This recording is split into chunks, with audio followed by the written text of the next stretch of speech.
Most people think watching the FIFA World Cup is impossible unless you're rich, but that's actually not true. Like, look at this. If you try watching the final in the last week, yeah, you're finished. Hotels become insane, flights become insane, tickets become insane. But if you go during group stage instead and don't stay near the stadium, the price changes completely. And this is the part most people don't realize. The World Cup is in 3 countries this time, so depending on where you enter from, your trip can become way cheaper. Like, if you're already living in America, this is easy mode compared to somebody flying from Asia or Africa. But even if you're coming from Asia, Africa, or Europe, there are still smart ways people are doing this without spending crazy money. Because some fans are going to spend like $10,000 trying to watch one final weekend, while other people are going to watch multiple matches for way less, just because they planned smarter. And honestly, the smartest move right now is not chasing the final. The golden period is group stage. The first 10 to 14 days of the tournament, honestly the best balance for normal fans. Ticket prices are lower, hotels are better, cities are less packed, and you can even watch multiple matches without destroying your budget. Once semifinals and finals start getting close, everything becomes chaos. Flights go up, hotels go up, even transportation becomes more expensive. Now, another huge mistake people are about to make: staying beside the stadium. Never do that unless your budget is massive. That area becomes complete red zone pricing during FIFA season. Hotels that normally cost around $120 suddenly become $400 or $500 just because there's a big match nearby. Meanwhile, smart fans stay around 40 minutes to 1 hour away using metro or trains and save ridiculous amounts of money. That's what I call the gold zone. Not cheap, smart, good transport, good atmosphere, good prices compared to downtown tourist areas. And honestly, during the World Cup, you're barely inside the hotel anyway. You're outside most of the time, watching matches, going to fan zones, traveling, eating, exploring the city. So paying insane money just to sleep beside the stadium makes no sense for most people. Now let's talk actual budgets, because this changes completely depending on where you live. If you already live in America, Canada, or Mexico, you could realistically experience parts of the World Cup around $1,000 to $2,500, depending on hotel style and match tickets. But if you're coming internationally from Asia, Africa, or Europe, flights become the biggest cost immediately. Flights alone can become $700, $1,200, sometimes even more if you book late. Then add hotel, food, transport,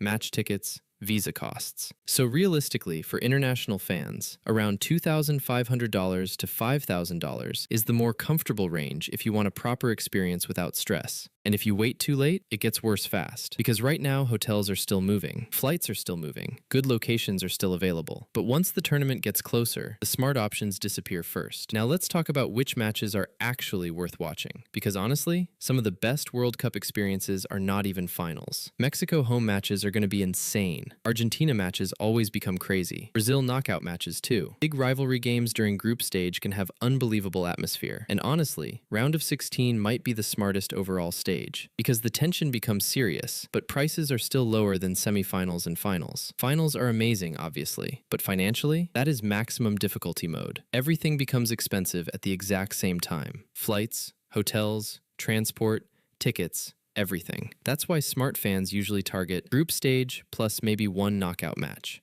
That gives you better prices, multiple games, better flexibility, and honestly, less stress overall. Now, another important thing: visas. If you need an American visa and you still haven't started the process, you need to move fast. Because for many countries, visa timing is going to become a huge problem later. And depending on where you're from, Mexico can sometimes become the smarter option because entry and travel can be easier overall. Now, another smart move: don't search hotels on only one website. Compare everything: Booking, Airbnb, hostels, temporary rentals, shared stays. Because during the World Cup, new places appear constantly. And honestly, if your goal is atmosphere and experience, hostels can actually become one of the best options because fans from everywhere stay together there. Now, food. Do not eat near stadiums every day. That quietly destroys budgets too. Tourist food areas during FIFA become ridiculously overpriced. The smart move: local restaurants, street food, simple breakfasts, grocery stores sometimes. Save money for experiences instead. And honestly, the people enjoying the World Cup smartly are not necessarily rich. They just plan earlier, avoid obvious mistakes, pick smarter matches, and stay in smarter areas. That's the real difference. Because once the tournament gets close, the panic prices begin. Cheap flights disappear first. Affordable hotels disappear first. Good transport areas disappear first. And the people booking late are usually the people paying the worst prices.